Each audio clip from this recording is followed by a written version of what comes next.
예, 오늘의 증시 브리핑 시작하겠습니다. 시장이 재료들이 막 섞이는 그런 상황이 됐죠.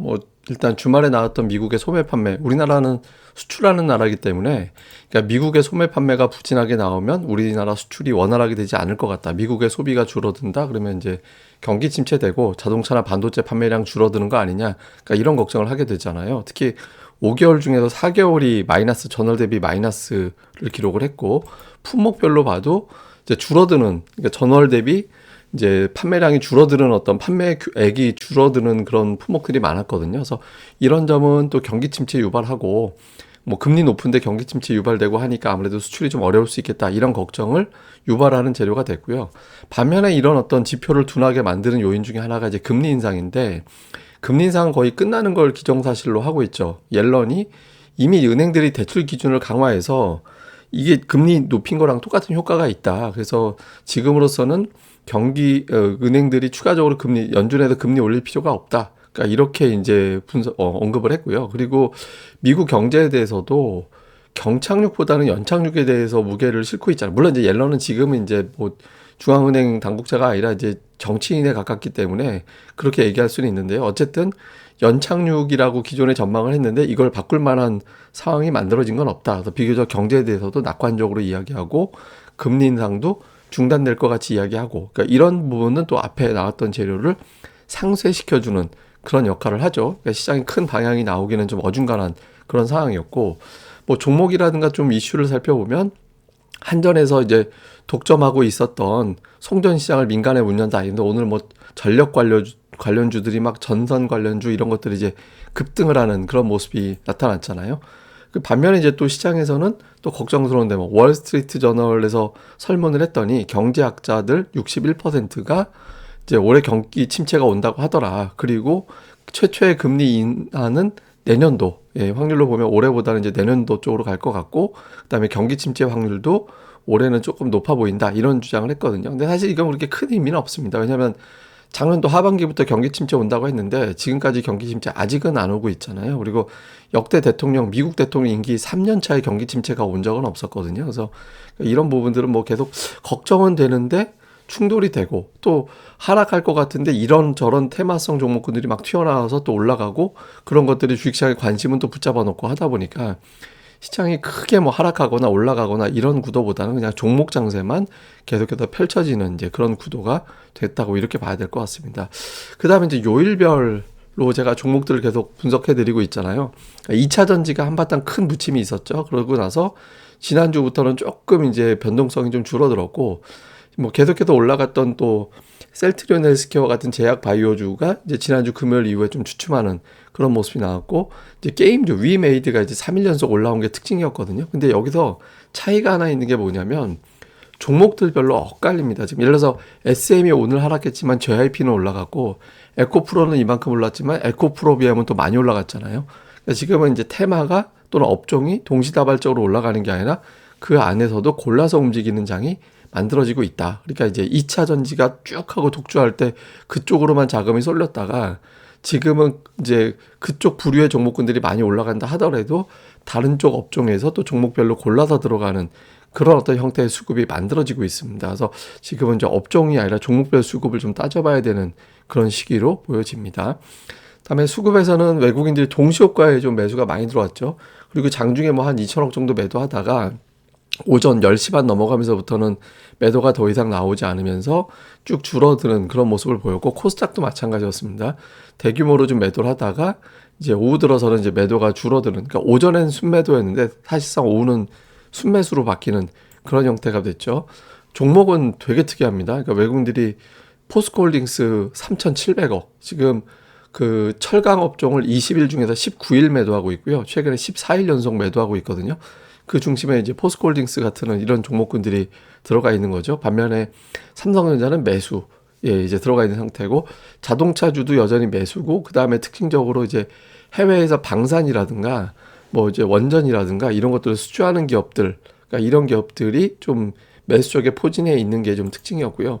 기관도 마찬가지입니다. 기관은 이제 금융투자가 매도였기 때문에 시가총액 상단이 왼쪽에 가 있고, 매수 쪽에서는 수주 관련된 기업들, 방산 관련해서 또 이런 어떤 기업들을 좀 매수하는 예, 그런 모습이 좀 있었죠. 그래서 양쪽의 특징은 뭐 포스코, 삼성전자 이렇게 엇갈리는 매매를 좀 했고, 그 외에는 이제 방산이라든가 이런 종목군들을 좀 담은 게 오늘 이제 외국인 기관의 좀 수급의 특징이었고요. 코스닥 쪽에서는 외국인들이 이제 에코, 예, 이제 비롯해서 2차 전지주들을 또 많이 담는 이제 그런 모습을 좀 보였고, 그다음에 바이오 쪽은 좀 엇갈렸습니다. 그러니까 바이오에서는 이제 매수와 매도가 좀 엇갈리는 그런 모습이 보였고, 아랫단에서는 이녹스 첨단 소재, 이오테크닉스, 하나마이크론, 주성 엔지니어링 이런 종목군들을 좀 선별적으로 담아서 이제 반도체 관련된 종목들에 대해서도 좀 이제 덜어 담는 모습을 보였고요. 기관은 뭐 2차 전지 쪽 매도 쪽에 쫙 깔아놓고 매수 쪽에는 이제 엔터주, 그러니까 YG 엔터라든가 SM이라든가 그러니까 이런 것들이 이제 들어와 있는 게 좀 특징이었죠. 그다음에 게임주, 예, 게임주를 좀 담는 게 특징이었고, 매도 쪽에서는 그 전주에 이제 좀 매수가 누적이 돼 있었던 반도체 관련된 종목군들을 기관들은 좀 파는, 그러니까 반도체 팔아서 엔터나 이제 게임주 매수하는 게 이제 기관의 특징이었습니다. 근데 기관은 워낙 좀 텀이 짧아서 오락가락 좀 하는 것 같아요. 자, 수급 이외에 이제 이슈를 보면 금융지 이외의 기업들 실적 발표가 시작이 되거든요. 그래서 미국 기업들의 실적이 어떻게 나오느냐. 금융주는 뭐 좋게 나올 수 있었는데 지금부터 나오는 제조업, 그다음에 테크 이런 기업들의 실적이 어떻게 나오는지가 진짜라고 봐야 되죠. 시장의 반응이 진짜 나올 시점이 됐고, 다음에 이제 금리 인상 중단에 대해서는 거의 기정사실로 되고 있는데 그거에 비하면 최근에 달러화가 좀 버티는 그런 모습이 나오거든요. 그 달러 인덱스가 100 이하로 내려가면 시장이 한번 여기서 또 붐업이 될 수 있거든요. 그래서 지금 달러화가 어떻게 되느냐. 요 구도 최근에 오히려 뭐 달러보다는 이제 다른 나라 외환 시장 쪽엔 별로 관심이 없고 달러 쪽에 조금 관심을 또 갖는 것 같다더라 뭐 이런 이슈도 있는데, 어쨌든 이제 금리 인상 중단 이슈가 어떤 영향을 주는지. 그 다음에 이제 지난주에 외국인들의 특징 제가 말씀드렸을 때 삼성전자를 중점적으로 매수하다가 삼성전자 비중이 절반으로 내려오고 다른 종목의 매수를 좀 분산하기 시작했다라고 말씀을 드렸잖아요. 그러니까 이번 주에도 비슷한 구도. 그러니까 삼성전자뿐만 아니라 대형주의 한 시가총 탑10에서 한 7개 정도 매수하는 구도가 되면 시장이 쉽게 밀리지 않는 그런 형태가 될 수 있거든요. 이 구도가 어떻게 되는지. 그다음에 오늘은 뭐 전선, 조선, 철강 이거 외에도 뭐 올라간 종목들 많은데 뭐 대표적으로 좀 꼽아봤습니다. 그다음에 이제 이슈를 하나 보면 예탁금이 증가됐거든요. 저게 1월 10일인가 그랬는데 그때 43조 7천억 정도 예탁금이 냈는데 지금 저게 14일 기준으로 오늘 공개된 건 14일까지니까 52조 4천억, 그러니까 대략적으로 한 9조 원 정도 늘었습니다. 근데 보통 예탁금이 저점 대비 20% 정도 들어가면 큰 종목 장세가 펼쳐진다고 보통 보거든요. 근데 지금 20% 정도 늘었잖아요. 그러니까 저 온전하게 주식에 투자할 자금인지는 우리가 또 시간을 두고 봐야겠지만 이제 쉽게 내려가지 않는 단계로 봤을 때 예탁금이 어쨌든 증가된 건 맞거든요. 근데 지금 또 하나 차트를 뭘 보여드릴 거냐면 이게 ADR입니다. ADR이 지금 120에 근접했거든요. 이게 무슨 얘기냐면 종목 장세는 계속 될 것 같다. 그것도 되게 좀 제법 강한 종목 장세가 만들어질 것 같은데, 네, 이게 이제 저 ADR로 봐서는 종목들 간의 수익률 편차가 되게 심할 것 같거든요, 앞으로. 그리고 상승 종목 수가 되게 일방적으로 많거나 그러기도 쉽지는 않을 것 같고, 그래서 차별화 장세가 되게 심할 거고, 그 차별화 장세에서는 아까 제가 업종에서도 보여드렸지만 업종 내에서도 종목별로 또 갈리는 그런 형태가 될 가능성이 높거든요. 그래서 뭐 특정 업종을 보기보다는 지금 이제 개별적인 종목의 수급을 따로 보는 게 합리적인 전략이 되지 않을까 이렇게 봐야 될 것 같습니다. 그래서 좀 수익 내기가 잘만 따라가면 좀 잘 나올 수 있는 장이긴 한데 이게 자칫 잘못하면 좀 되게 재미없는 장이 될 수 있거든요. 그래서 좀 업종 종목 수급을 좀 잘 따라 보시는 게 중요할 것 같습니다. 예, 또 자세한 내용은 제가 또 계속해서 내용을 정리되는 대로 말씀을 드리겠습니다.